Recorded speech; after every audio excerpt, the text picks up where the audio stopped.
Hi, everybody. This is Kathy L. Murphy, and I am the Pulpwood Queen reporting live from my little cabin in the woods called Murphy's Law, and it's here at Holly Lake Ranch, Texas. And we have authors and a newbie tonight from all over the country, but right down the road is Debbie Lee. First time here. She's an aspiring writer. She's been a journalist. And Kathy Ramsberger, she's an author. Two of her books are Pulpwood Queens. Sarah Stomey's book is a Pulpwood Queen author. And now we have our author of the month, Tracy Lea Carnes on the book. And if you haven't seen the cover, here it is. It's got the beautiful stamp on it. Oh, she even has a hat. It's got her infamous, I've had more people say, is that you, Kathy? No, I'm not the only one that wears crazy hats. I mean, Tracy has hers in the background. But this is her Sundance. This is her Sundance outfit.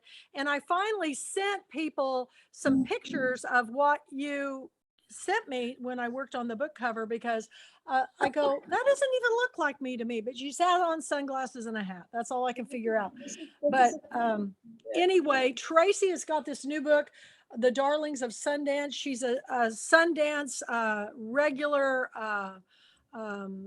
attendee, and she made a trip to Sundance this year that's going to be something else to talk about. But right now, I just want to have Tracy tell you a little bit about her background, and we'll all listen, then I'll open it up for discussion. Okay, Tracy?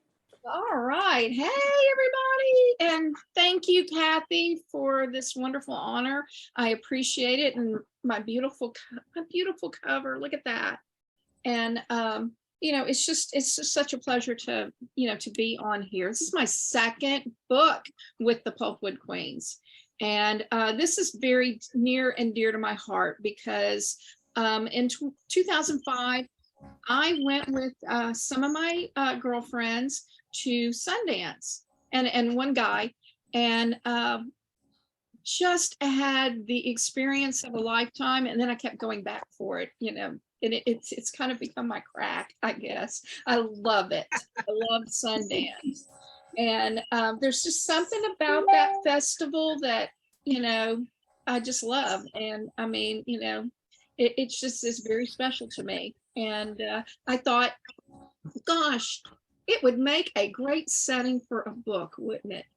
And, this year at Girlfriend Weekend, and I wrote about this yesterday in my blog, Adriana Trigiani spoke at Girlfriend Weekend, and she stood up on that podium and, she was talking to all of us out in the audience, but I swear she was talking about me. And she was talking about, one, having the discipline to write, and two, writing what you know. And those were the two things that really resonated with me. And she just kept pounding on that. And she said, sometimes you got to get up at 5 a.m. in the morning to write, because that may be all the time that you have. And this book was written between the hours of 5 a.m. and 7 every morning.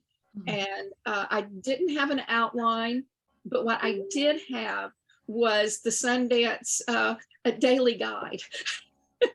And that became the outline. So I had all these characters, and I just every day I put them in the Sundance daily activity, and whatever was happening that day, that's what they were doing. And I had a party grid of all the parties, and I just literally just let them, attend Sundance, and I just wrote down what they said. And this is the baby.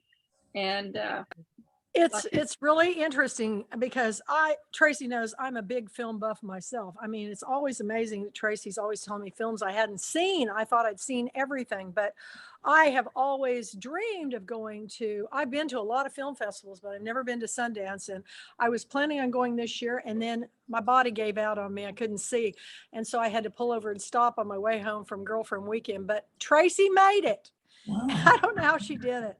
I really don't know how she did it. It takes about 3 days to drive to Florida, where we had our book club convention, 2 to 3 days, and then 2 to 3 days to get back, and then 2 to 3 days to get up to Park City, Utah. So Tell everybody a little bit about that trip, Tracy. I started in Shreveport, Louisiana, and I put my little trip meter on 0. And I drove all the way over to Holly Lake Ranch. We had 2 cars, and we went down to Metairie and stayed with some friends of Kathy's.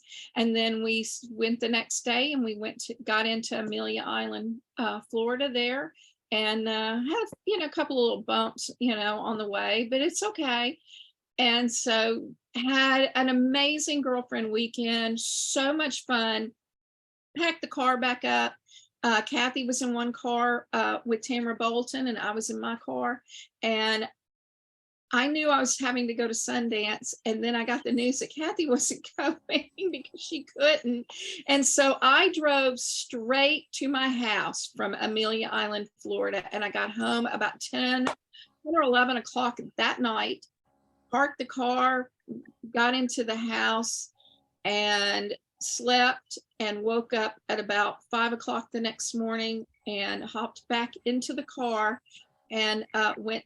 I had all my Sundance stuff at Kathy's because it was. So I had to get all my stuff at Kathy's, and then I drove to Childress, Texas, and then I drove to Cortez, Colorado, and it started snowing on me there really bad. And it snowed all the way to Salt Lake City. I had a flat tire near Moab, Colorado. I had to stop and get that fixed, which was fine. They took care of me. They didn't charge me, to fix it. They were really lovely. And it ended up at a little cafe and had some coffee and a little piece of cake that they gave me, and it was just lovely. Got to Salt Lake City, picked up my buddy, David Patterson, who I've been going to Sundance with since 2005. And another guy that came along that was on a needed a ride as well. So we all got into the car. I had it packed. I don't know where they put their stuff. And then we drove up to the condo at Park City, Utah, and went to Sundance. And Sundance, if you've read the book, Sundance, it's not easy. It's work. It's fun, but it's work. I'm there to network, and I'm there to meet people. And David and I would start at 10 o'clock in the morning, going down to the lounges, and that would be the start of our Sundance day. And we wouldn't stop until about 3 a.m. And then we would do it the next day, the next day, and the next day. And it's an immense amount of work, but it's worth the reward. And David Patterson is my screenwriting partner. I have a TV series that we have done together, and tomorrow we have a Zoom on that with a Beverly Hills law firm hooking us up with an agent. And David Patterson, in case y'all don't know, is the son of Catherine Patterson that wrote Bridge to Terabithia. And David wrote and produced the Disney movie adaptation of his mother's book. And he's gone on to do another adaptation of his mother's book called The Great Gilly Hopkins with Glenn Close, Kathy Bates, Octavia Spencer, Julia Stiles was in it. Just a great little film. And so we were there strictly to, have a good time, but work at the same time. And I did a book signing at Dolly's bookstore, which I mentioned in the book, and had a great panel. David was on the panel, and we discussed a lot of the things and elements of filmmaking that I put in here, which came from the time that he had a film at Sundance called Love Ludlow. And it was just a great learning experience to see what it takes to have a film at Sundance. And it is a lot of work, a lot of, angst and highs and lows, and a lot of things can happen. And I centered my drama a little bit around that and the actors that are in it. And so this is from the perspective of an author. And I apparently I am an author. I've written 2 books now. So I made it from the perspective of an author going to Sundance for the first time and realizing that she fits into the crowd, even though she thinks she's going to be a fish out of water. And she gets caught up in everybody's drama that's there in the house that she's staying at. And a lot of my entourage of friends that I go to Sundance with became characters in this book.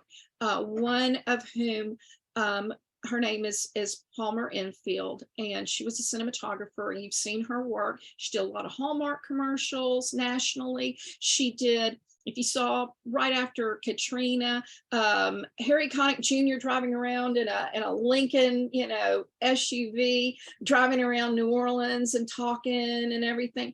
She directed that, shot that. Oh, wow. And so she was a good friend of mine, and she was, part of our entourage. And we were going to make a short film back in 2015 for the LA Film Prize, which is Louisiana Film Prize here in Shreveport. You shoot a short film here in Shreveport, and if it gets into the top 20, and you win, it's $50,000. And I'm like, we can't pass up this opportunity to do that. And so she and I had a lot in common, as far as both of us have kind of, suffered with our health a lot. And so we kind of bonded over that. And she had Hodgkin's disease when she was 18. And it took a toll on her body, as, you probably know from, at our age, pushing 60. That was back in the, the late 70s, early 80s, when, people had a lot of radiation. So it takes a toll on your heart. And she was going in to have a valve fixed on her heart. And so she thought, oh, hey, I'll have a lot of downtime because I've got to recover. This is a great opportunity to put our short film together, and let's do it. Let's do this project and get it into some film festivals. And her heart fell apart on the table, and she died. And I thought, what a better, I guess, a way to honor her and keep her at Sundance and, keep her spirit alive. I named a character after her. And that cinematographer is Palmer Endicott in the book. And it's also based on another cinematographer friend of mine. And she is the director of photography on the CBS show East New York. And she called me right before I went to Girlfriend Weekend, and she just read the book, and she goes, I've got questions. And I said, oh gosh, did I get it wrong? Did I get it wrong? She goes, no, that's fine. It's great. It's a good book. I want to know who the director is. And I told her who the director is. And it's not David. It's another guy. And I've kind of kept him a little bit anonymous and here, but I mean, he, you can kind of figure it out. And he's the director, and I had a little romance at Sundance over the course of several years. And so he's in here a little bit. Definitely name has changed, but and location has changed for him, but I robbed a lot of him, and I robbed a little bit of David as well. There's an entertainment attorney in here that is a real life entertainment attorney who always gave the best we called it the after party. And he would always rent a big house, and he would have instruments, like musical instruments, like a whole band set up so that people who were musical could come and jam at his party. And it started about 11 o'clock in the evening and went till about 6 a.m. every night, every year. And I mean, he's a major attorney. He's done some one of his projects was The Station Agent. I love that movie. He did a ton of movies, and he always had the best after party. Like, I've been serenaded by Issei Morales at that party. I've hung out with Justin Kirk, Bobby Cannavale, who was in The Station Agent. He's the one that came up to me at a party that I was at and said, hey, I heard you have the address to the after party. Can I have it? and I texted it to him. So I had a little bit of power back in the day. Definitely not this time, but back in the day, I was a little bit, of an it girl at Sundance. Adrian Grenier, who I knew and I had met for a couple of years, came up to me, and he's in Entourage on HBO. And he came up to me, wanted to know what party it was. And he goes, I'm not on the list to it. And my friend Jendra, who's the cinematographer for East New York, piped up. She goes, you can be my +1. And so we got him in. And I have all these great stories. And I just thought, how fun would it be to, set them in a book? And so a lot of my friends that I hang out with at Sundance are inspired this book.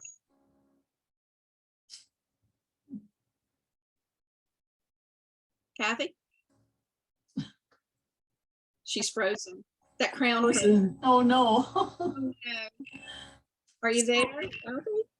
Hello. The network. Oh. Hey, Jeffrey. Hello. Hello. I'm sorry that Kathy's network is probably, I guess it's gone down on her. Like it's down.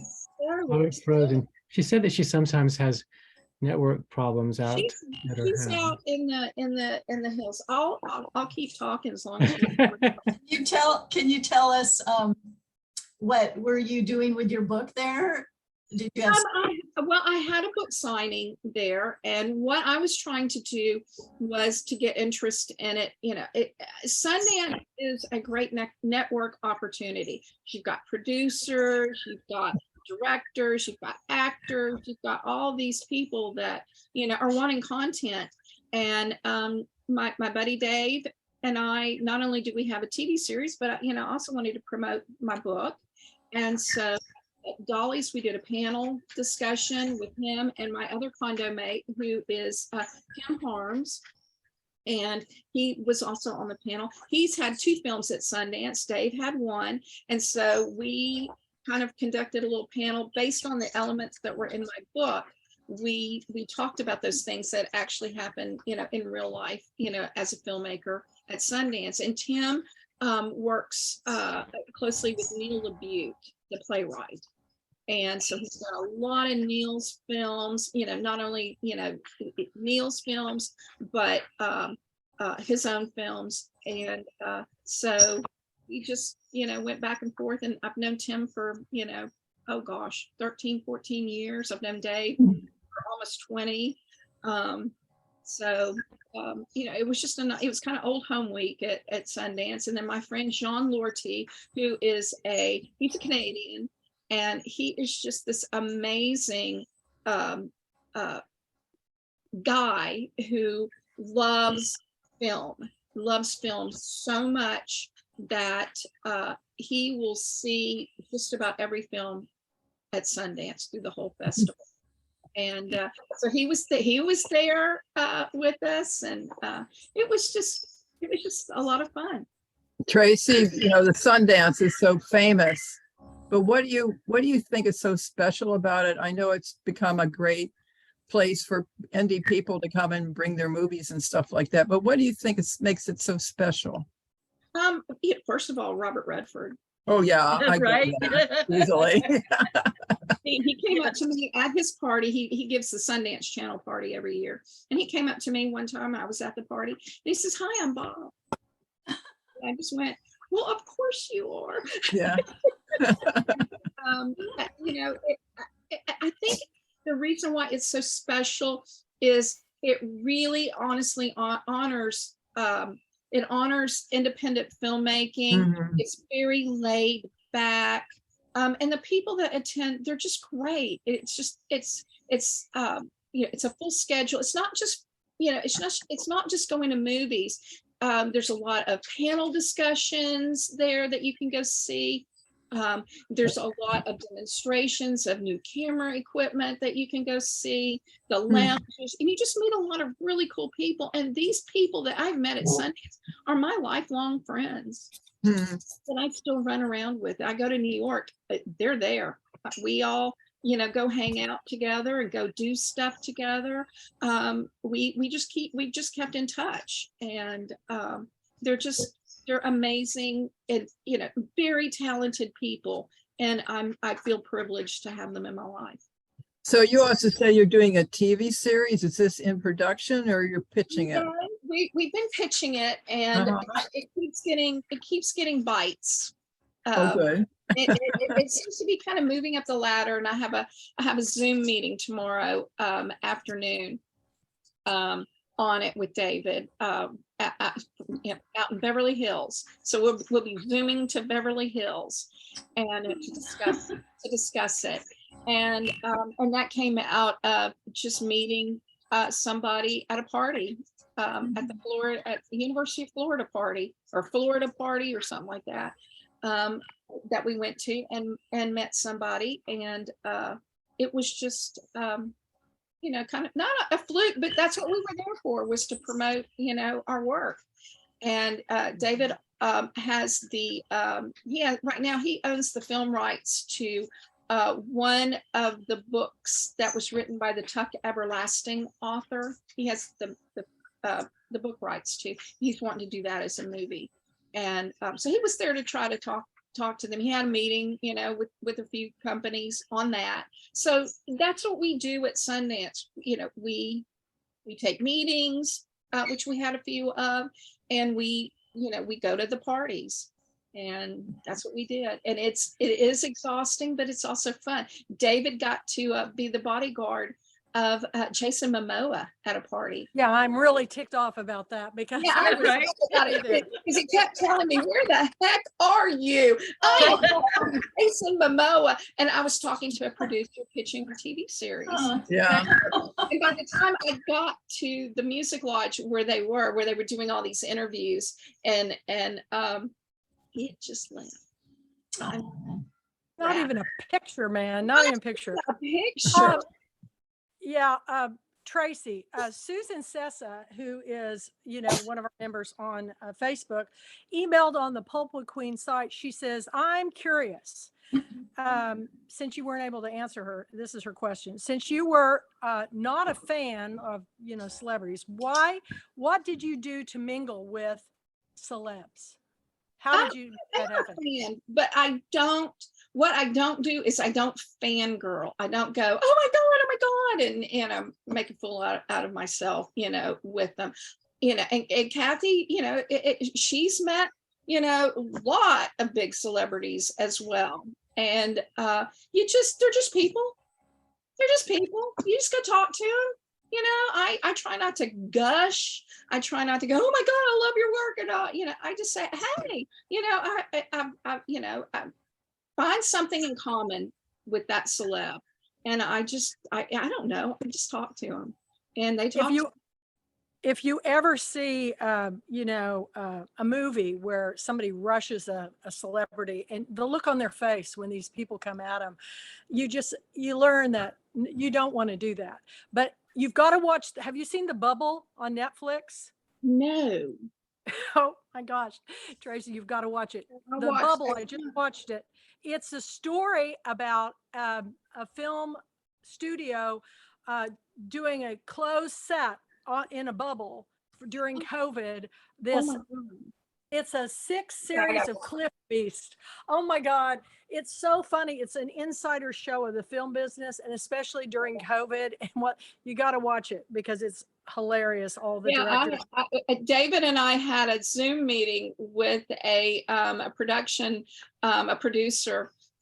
just on what we would have to do if we're filming this TV series with the COVID restrictions.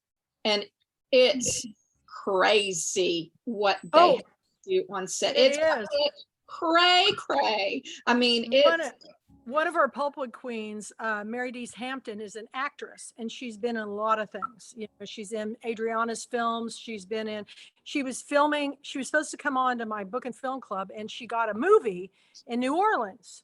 So she had to go there and stay in her hotel room for 2 weeks before she could even go on to do the shoot. And this is what's covered in this bubble. You got to watch it, you guys. It's really great. Okay, I have one other question.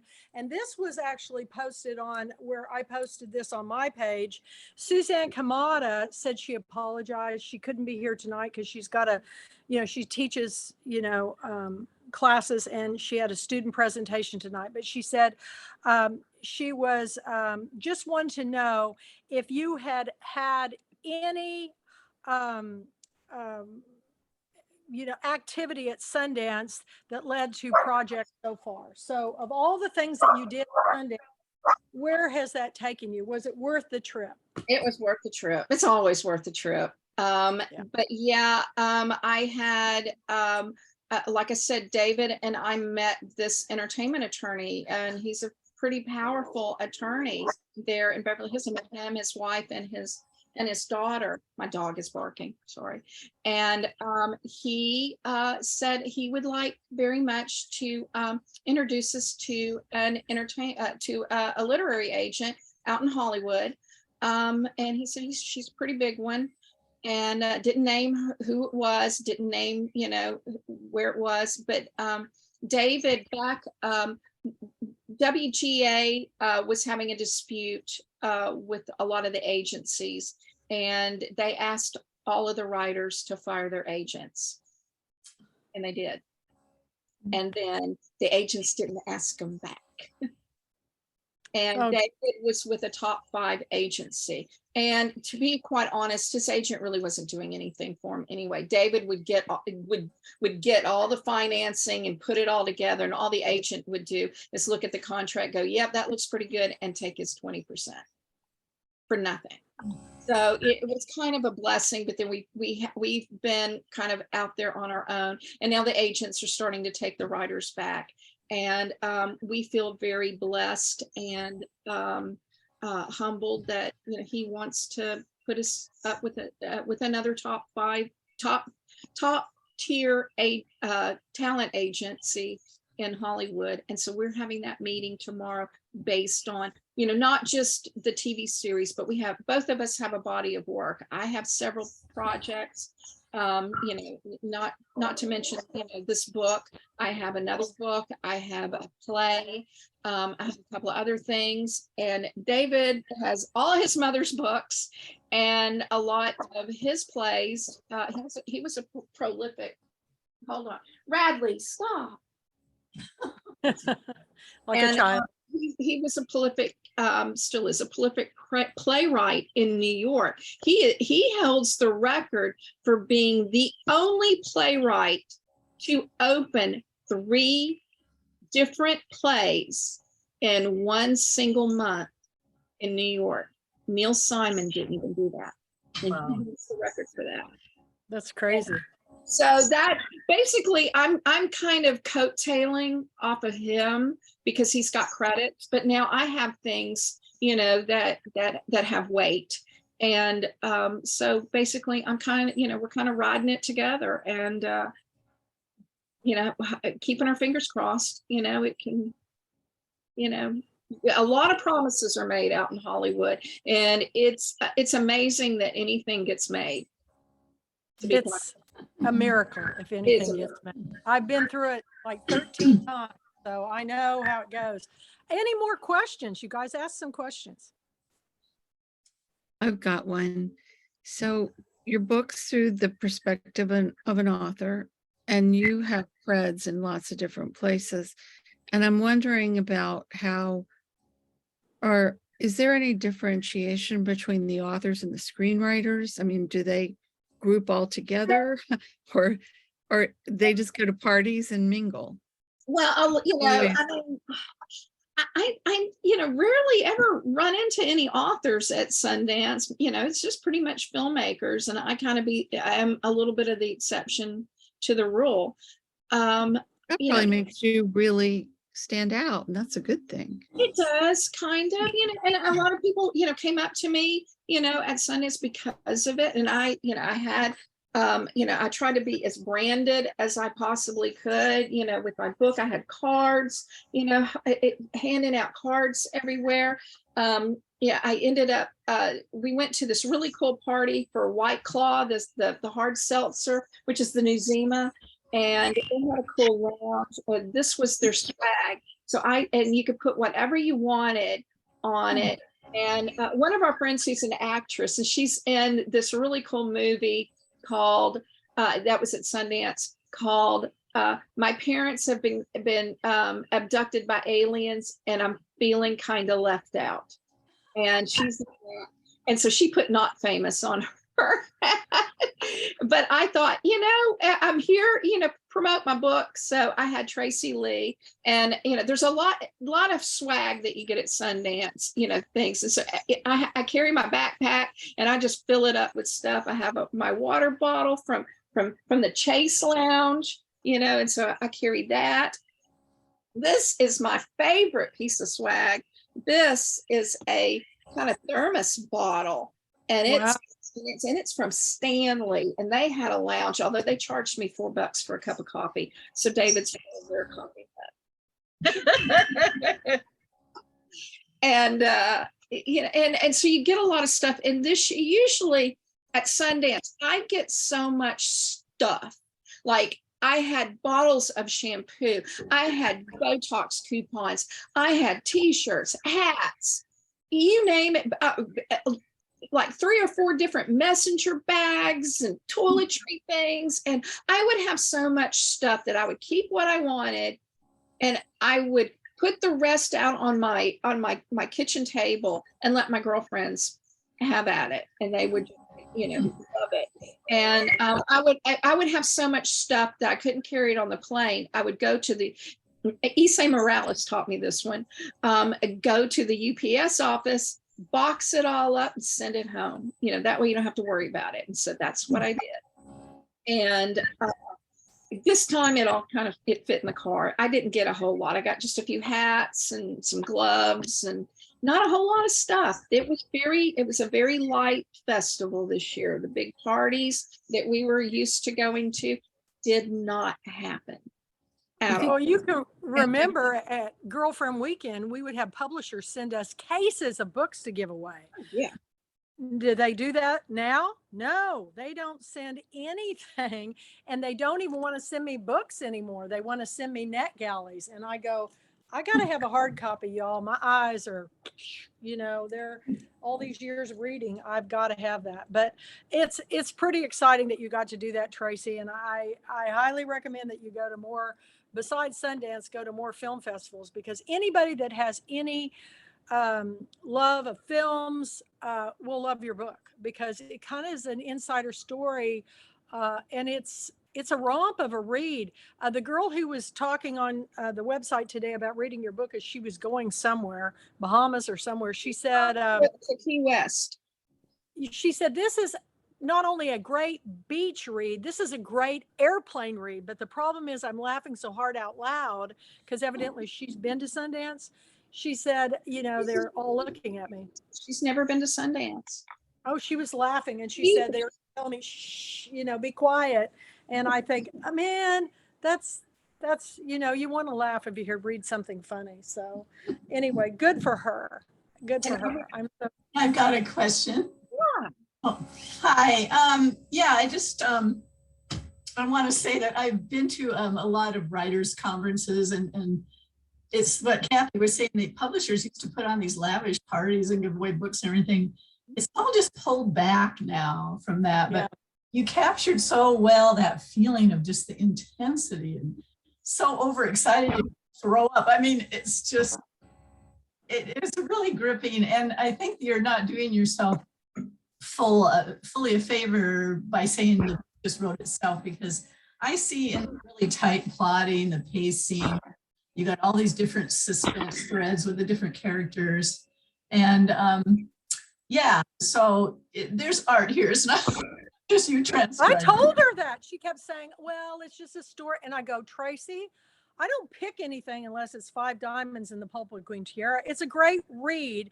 And it's something that I've always been kind of fascinated with, because, I've been to a couple of film festivals and I love them. I mean, I could go every day. I mean, to have a job like Roger Ebert, where you just sit and watch movies all day, that's Mhm. almost as good for me as sitting and reading all day. So, yeah, And it's I great. have a really good Roger Ebert story.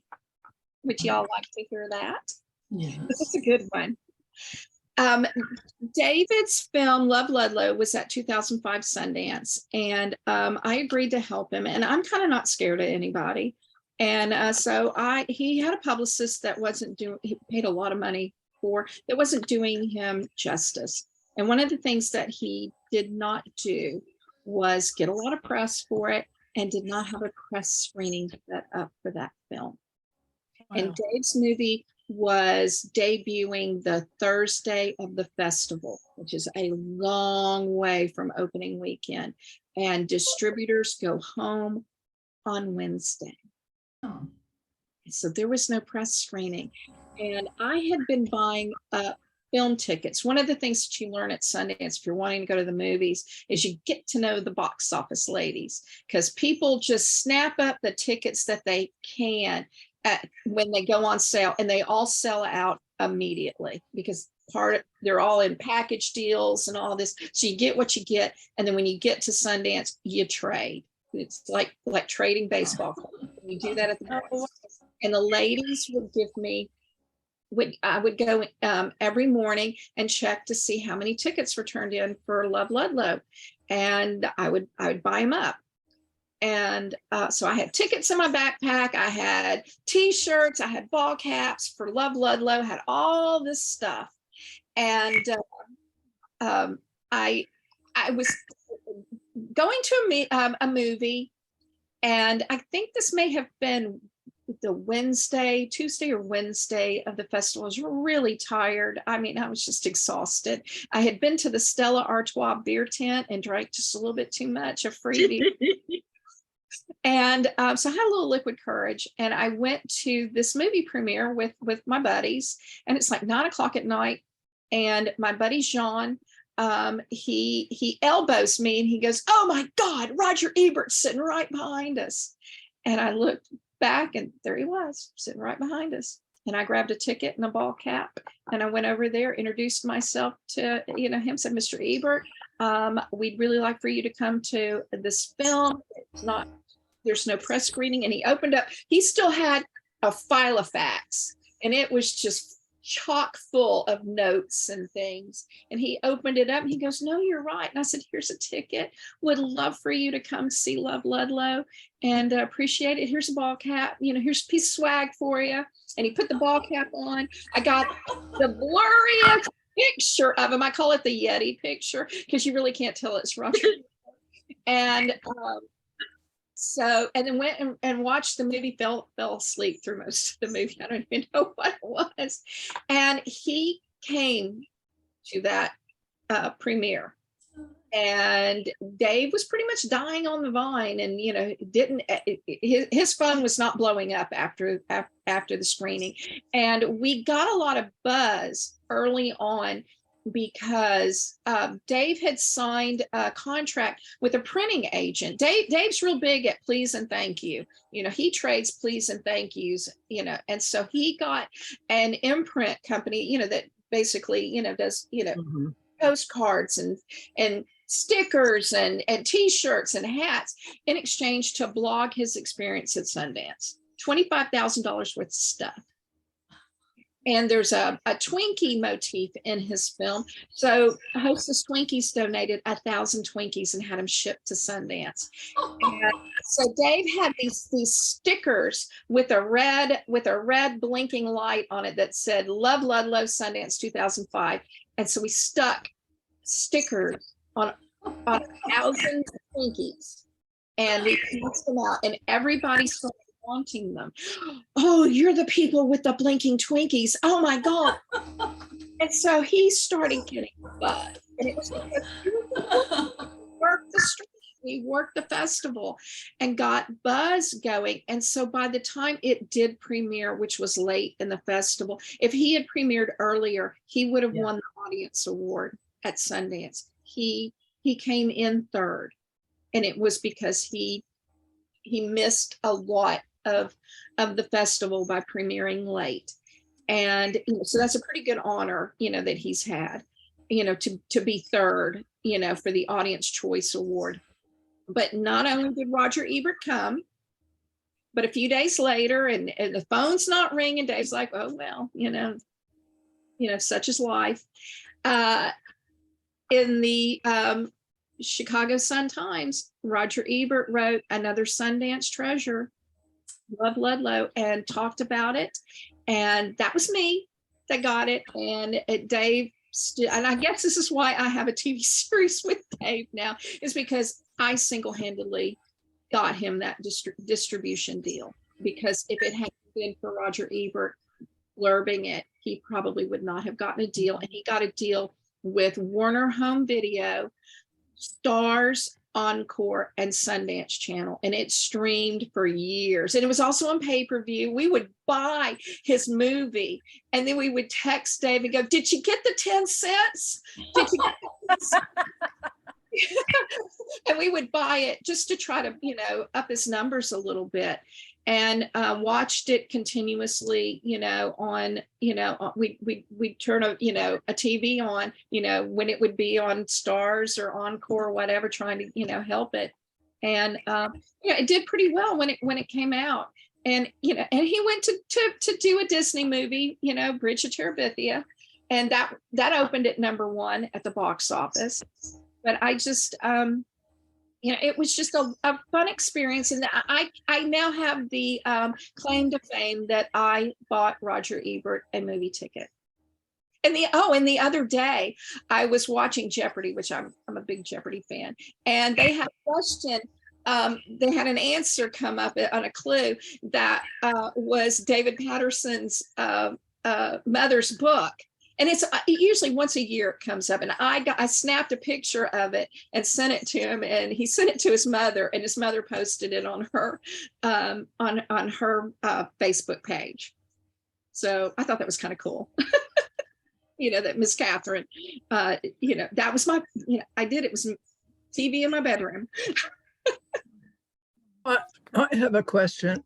I have a real thrilling thing happening this June. I'm flying to Shetland for Shetland Noir. And about 2 weeks ago, I found out I've been selected to be on a panel. So this is run by Ann Cleese of Vera and the Shetland series and a whole bunch of other people. So there are going to be people from the BBC there. I'm going to be able to have Yussing there, but I will take my Pulpwood Queen Quisling factor there so they can see that. But do you have any kind of tips? Because I think because I'm on a panel, I'm not just attending now. I'm going to be kind of inside a little bit of a circle. And do you have any tips if someone from BBC comes and, I'm going to take bookmarks. I'm going to do stuff like that. Any tips? That you can, promotional material, and hand it out. Don't be afraid to talk up your book. I mean, nobody can. I'm a yacker.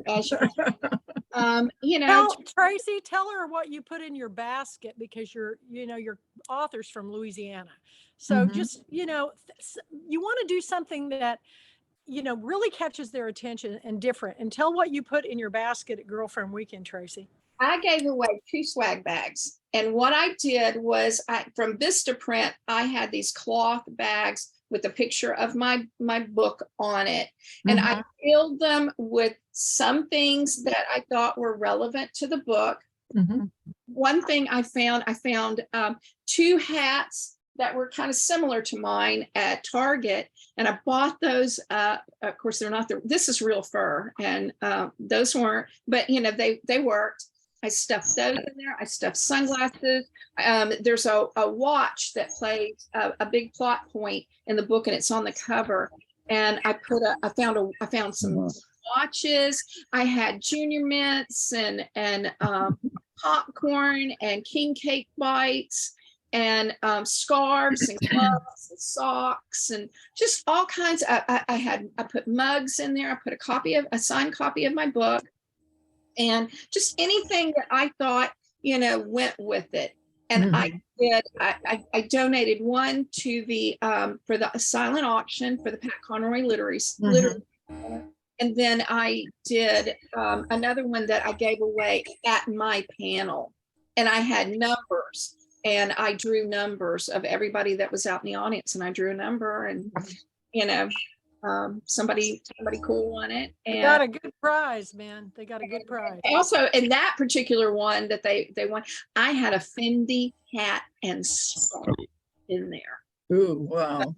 That Well, was- I'm traveling light, so I'm just going to take a backpack and my carry-on because I have to fly Seattle to Heathrow to Aberdeen and then way out in the middle of nowhere to Shetland. oh wow. So, but actually, I like your idea of packing stuff because I think there will be I'm going to be buying yarn and, you know, I it's going to be over the top. what I would do in your situation, because it's expensive to have something shipped from there. I ship some things to Wales. It's not cheap.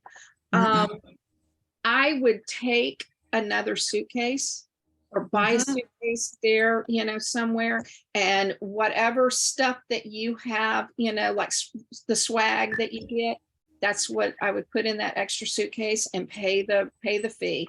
You know, it's usually $50. It's worth it, you know, because you can't ship it home for $50.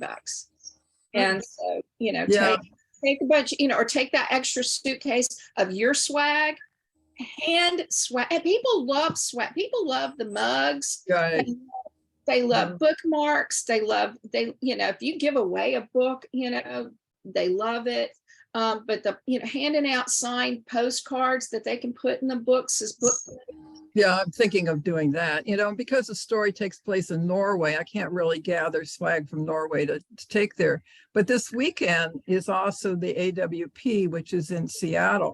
Now, I think Carol's going to be there on a panel, and apparently there's going to be a Pulpwood. Yes, and I think I've heard that there's going to be a Pulpwood Queen party on Thursday night. Yeah, so Kipper Brown and I are going to go, and then I'm doing a reading on Friday I'm at the Chanticleer booth, and there's a number of Pulpwood Queens that are up for awards. Advil Press is there. Kim Davis from Advil Press is there. I was trying to remember that. Yeah, I'll look for Kim. Jenny Ford's going to be there. My timeline's filled with people that are going to AWP. I wish I was going, but having put 5,000 miles on my car and spent you know, basically 2.5 weeks of not working and doing all that, and now I've got some, you know, commitments now. You know, I didn't get to do it, but you know, maybe next year. Well, I'm going to post on the Pulpwood Queen. I did ask about Carol. But to see who else is coming so we can kind of meet up and text each other, you know. Get a group shot, share. Talk to the BBC people. They're great. Talk to those people. Which group? The BBC. BBC. They acquire stuff. Yeah, I know. In fact, I think mine is an unusual story. So yeah, I'm really excited. It's going to be fun. I have really out. You know, one of the things that Kathy and I do, and I've been doing this, you know, I did it at Sundance the same way that Kathy does. We dress to stand out. And at Sundance every year, I always had all these crazy hats. That's not the only hat that I have. I have a steel blue, the color of Kathy's hair. I have a hat that I would wear with a pin on it. That was a very intimidating hat. I could break through any velvet rope with that hat on, and had famous people come up to me, you know, with that hat on. I always dress to stand out in a crowd. I want people to know who I am and what I have. And it's the same, you know, thing that Kathy does, you know, with the Pulpwood Queens. She stands out. And there are a ton of authors that are going to be there. And the one thing you want to do is separate yourself from the crowd. And this is, you know, this is me, you know, in crazy, you know, scarves and hats and hair and kimonos, colorful, anything that's colorful that will draw your eye, you know, to you. I got a, you know, tiara on my head. Yeah. anything like that. And, people would come up to us. Wear your tiara. That'll get everybody's attention. Well, I have one little travel that it went underneath the bird feeder and got knocked off the top layer. So that's my working tiara.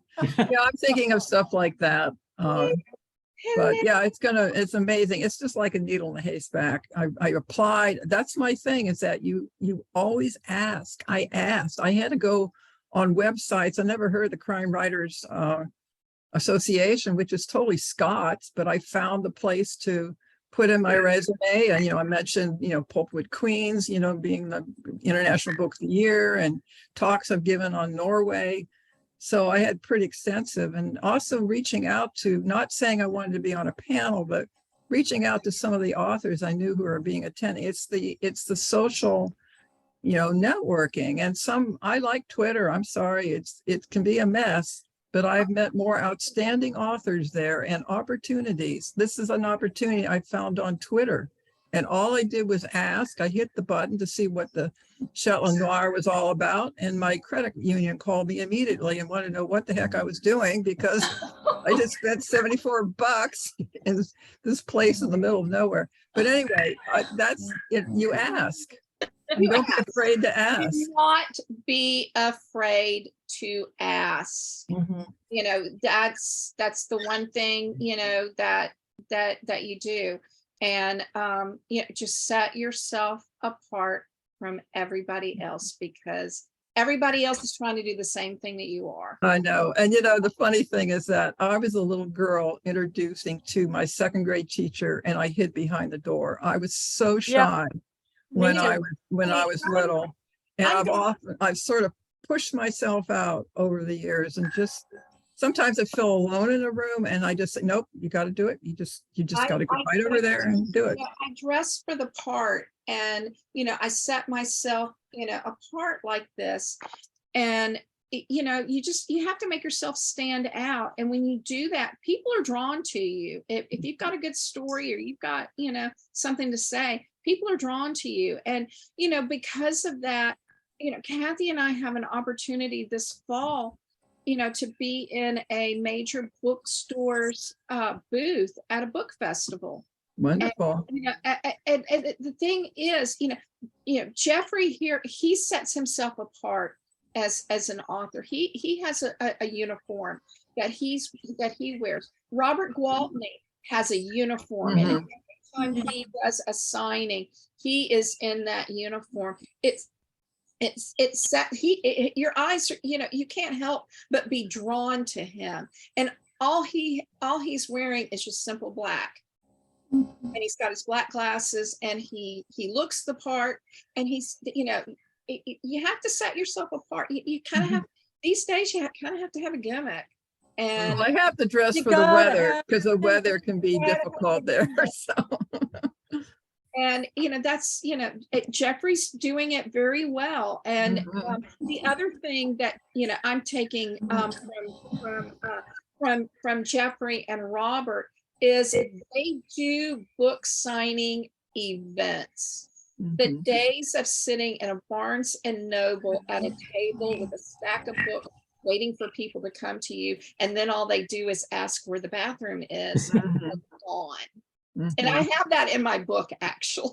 That she's sitting at a desk, and she's waiting for people to sign her book, and she sells 6 books at the signing. And one person does come up and ask where the bathroom is, right past cookbooks. And you have to get out there. You have to get out there and talk to people and make conversation and. We're running We're knocking it out of the park. We're running over, but I've got to tell one story, because this is what you have to understand is, when I ask for something, I have backups for if they tell me no. Okay. And that's what you want. You want to ask for the world. And Jay Shetty is one of my favorite podcasters in the world. He's #1 international bestseller everywhere he goes with his books. And when Think Like a Monk came out, I immediately called his publicist and said, I've got to have him for my girlfriend weekend. And they go, well, Kathy, he charges 6 figures for a speaking engagement. I go, yes. And he deserves every penny of it. That's what I said. Well, maybe he could video a little short video. And she goes, well, he's doing all these podcasts and he's really busy. And I said, well, let me think about this. I just kept coming back and coming back. And I say, absolutely, busy man. That's why he's number one. She goes, you know what? She goes, let me make a few phone calls and let me call you back. I said, okay. And she did that day. And she said, okay, how many people are coming to your girlfriend weekend? And that was in 2020. And I said, I think we're at 300. And she goes, I have, and she said, this is totally anonymous, but I have a businessman, a CEO of a big company, and he will purchase 300 copies of Jay Shetty's books and ship them to you to give out at girlfriend weekend. I go, well, that'll work. Can he autograph them? And she goes, no. But anyway, so I love him. And so he came out with a new book and I'm dying to read it and everything. And I get an email saying, you've got a shipment coming in from, I'm trying to think who it was from. Maybe it was, it was a major publisher. And I thought, I didn't order any books. What is this?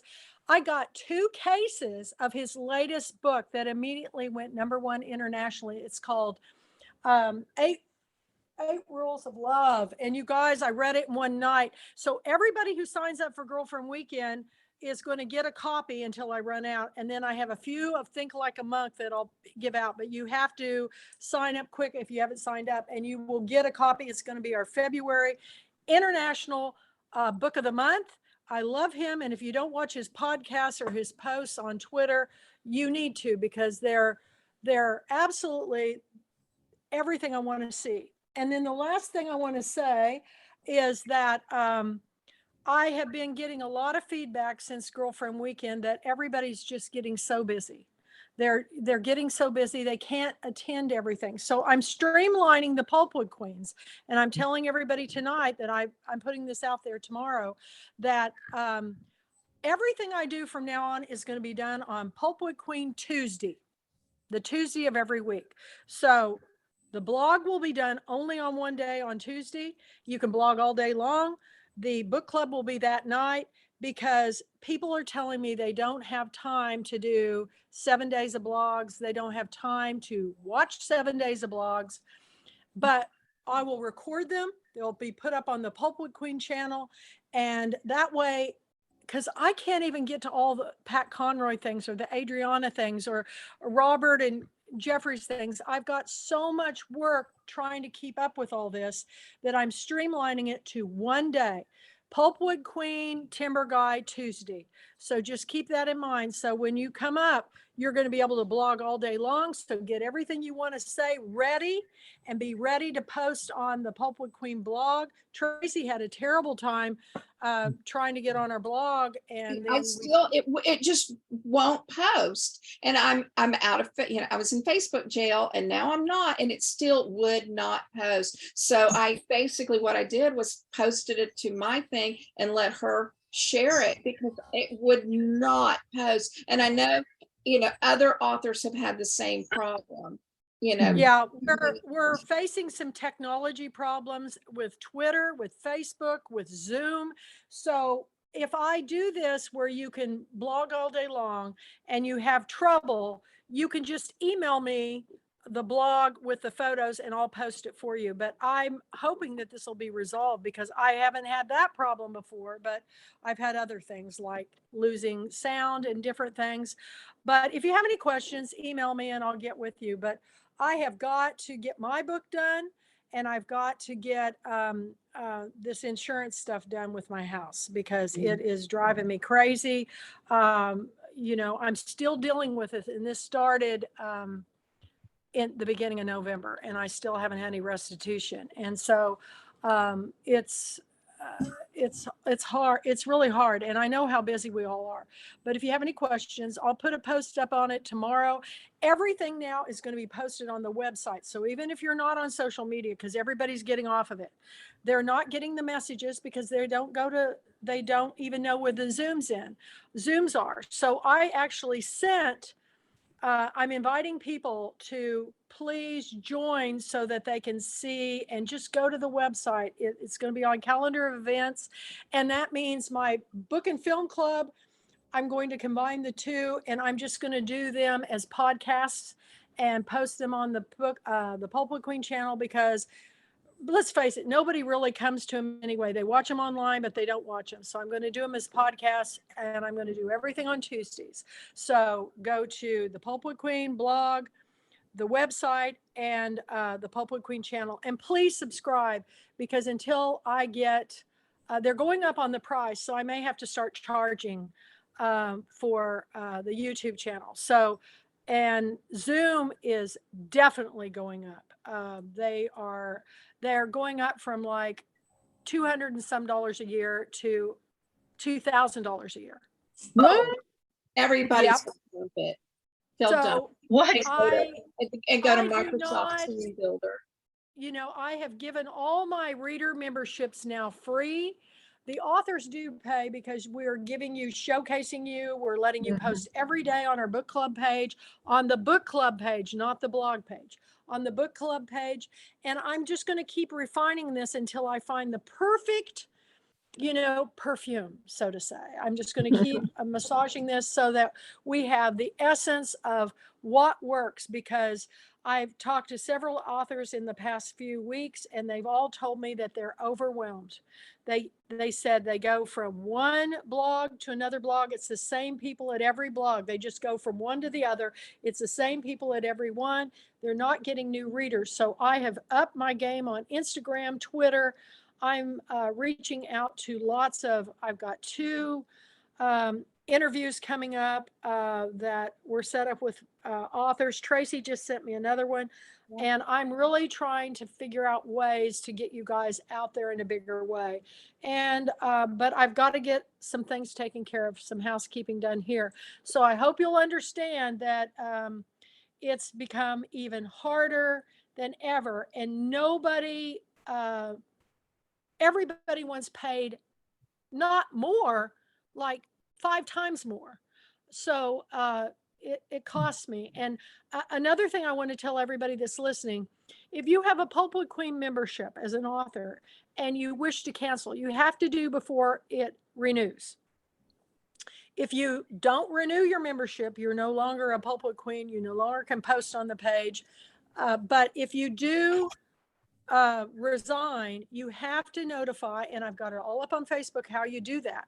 But do note that if you go to resolution and say, she won't give me my money back and I didn't authorize this, you actually did, because it states when they send you the receipt, it's an auto renewal. So when you contest it, I lose my fee for the they'll usually force me to refund the money. I lose my fee that I paid for the membership, and they also charge me $15 to do that transaction. So I'm going in the hole, and I had 60 authors that didn't get picked that backed off and said, I want my money back.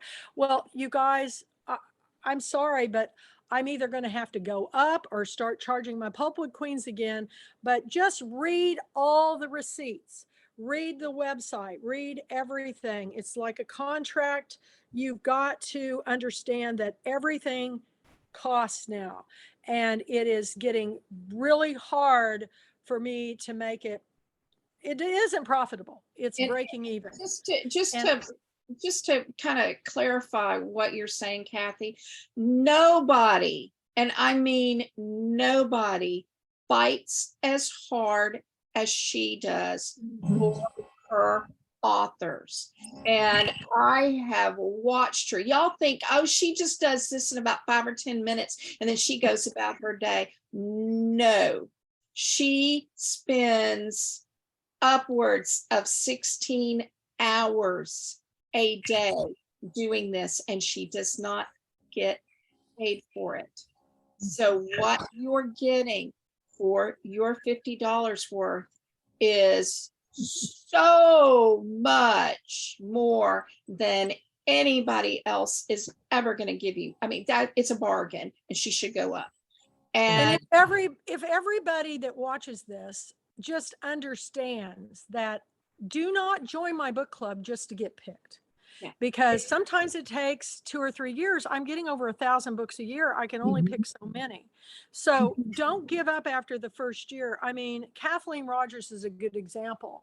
I couldn't even get her on the program until her 4th book. And then she won Book of the Year. So, it's an investment. I know that, but I don't know any place in the world that you can advertise for $50 and get what we give you. Paul puts you in the newsletter. And he's always calling me saying they want their money back. They didn't get what they thought. And I go, well, didn't they get in the newsletter? I go, that's worth a $50 shot that goes around the world. But it's hard to argue with PayPal. They say, well, I go, they're paying for a service. It's not, they said, well, I didn't get what I ordered. I go, yes, they did. They got featured in the newsletter. They can post every day on the website. I promote them every time they, tag me. I try to share it. And I don't even like to bring this stuff up, but I'm getting older and it's hard, you guys, and I love it. And I had one author say, well, then just stop. And I go, what would the authors do? If I stop, what would you do? Where would you go?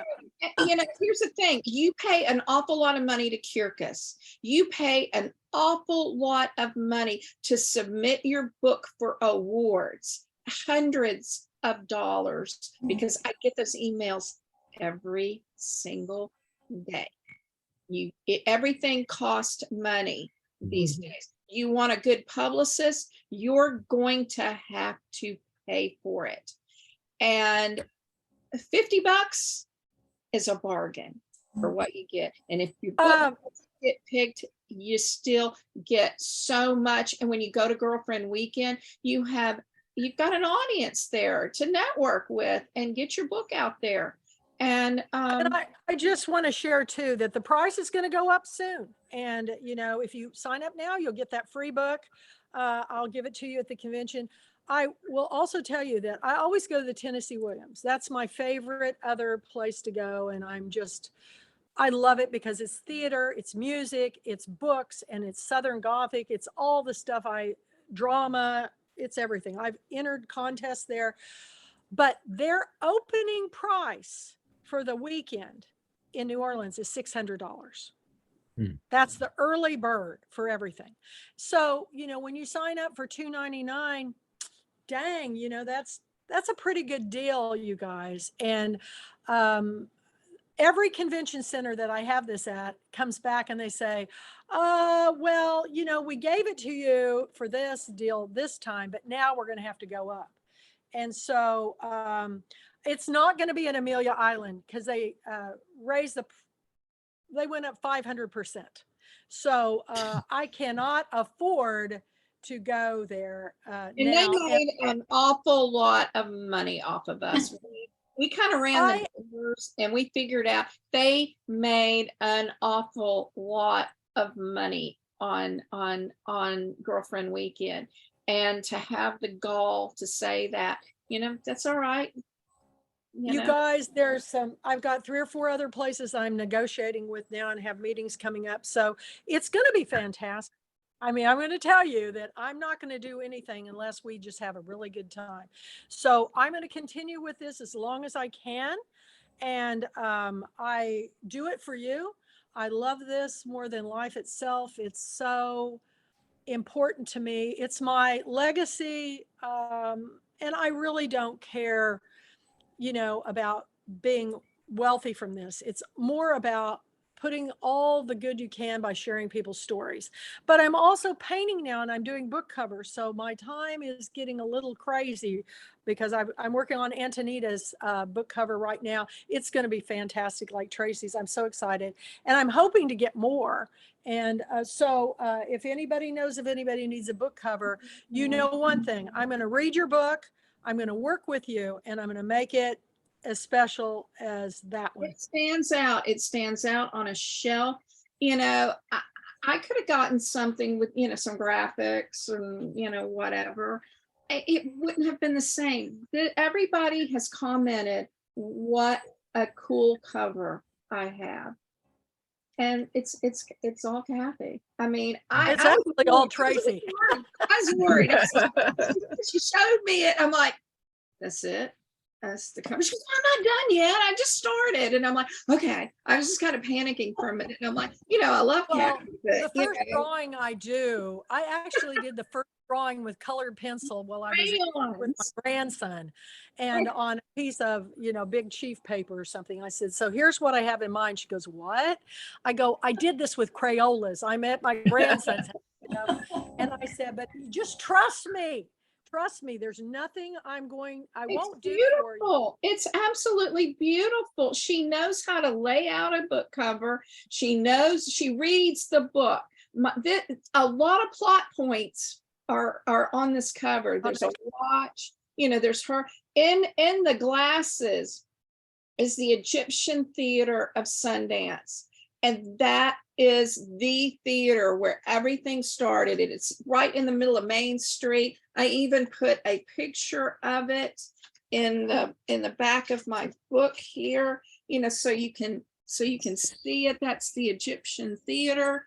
And she captured that in the glasses. There's a 6-figure watch that the character's wearing, and it's a plot point. There's her badge. You got your tag that I actually made that. It's 3-dimensional. Her painting's 3-dimensional, but I actually made that tag out of a Loretta Lynn actual thing I wore when I went to a ranch. I just painted it, and I painted on it what she showed me. I wanted to use her Sundance, but she wouldn't let me. But it's branded, so yeah, I know. So, but it doesn't show. You can see in the. Look how gorgeous that is. I mean, look how gorgeous, and the detail. And then I've got my badge right here, and my blurb. I've got blurbs on the back. So she pulled the publisher pulled the colors out of it. So it wraps the book. I love anything that stands out. Jeffrey's book stands out. I think Robert stands out. You have to set your book apart because people are busy. And what do? They gravitate toward the colors and having a book that's dynamic on a shelf, because you're competing with everybody else that's got books out there. And, don't judge a book by the cover. They do. 80% judge a book by the cover. Yeah. And so you have to make your book stand out. Look at Red Clay Susie behind Look at Red Jeffrey. Clay He's got Susie. his book. Jeffrey talks so they can see your book in the background. Look Can- how it Can you stands see out. it? No. Yeah, Big. look how it just jumps. Red Clay Susie, it just jumps out at you. So show everybody that. It's really important that, and Antonita's that I'm working on, I'm really excited about. I've got it about halfway done. I can't wait to And see. we actually changed your dress color because she showed me a picture of an outfit she got in Malaysia, and I go, that's got to be on the cover, not the white dress. So anyway, but your book looks, it pops. So anyway, you guys, we really ran over tonight. So if you have anything more to say, Tracy will, Tracy, just email me your blog. I'll get it up there. And then I've got all but 1.5 left to do, and I'll email them to you, and you can put them up. And I try, I've tried to entertain y'all in my blog and talk about not just some of the elements in my book, but I've given you some of the stories that I've had. I have a really good story today about Counting Crows, the band, and what happened at that concert. And I blogged about that. And that actual scene is a little bit in here in the book. And well, I'm going to email Susan and Suzanne Kamada and say, watch the video because I asked your questions, and I I'll did continue. go back and answer. Okay, good. I did go All back right. after Well, Facebook. We're getting to almost 8:30, so I guess we better go, everybody. But thank you, Tracy. Read the book, pass it on, and remember, all of you that are showing up for Tracy, show up for them, because it's all about supporting each other, joining the conversation. Yeah. Review. If you bought the book, go on Goodreads. That's one of the best things you can do for an author, is go on Goodreads and give them a good review. Yeah. Go on Amazon. If you bought the book off of Amazon, go and give me a good review. If you love Red Clay Susie like I do, and Kathy's books, you know what?